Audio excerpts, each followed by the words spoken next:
السلام عليكم ورحمة الله وبركاته. Eid Mubarak to all.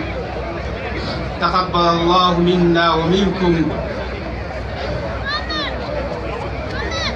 Respected brothers and sisters in Islam, indeed it is a day of joy, day of happiness, day of rejoicing.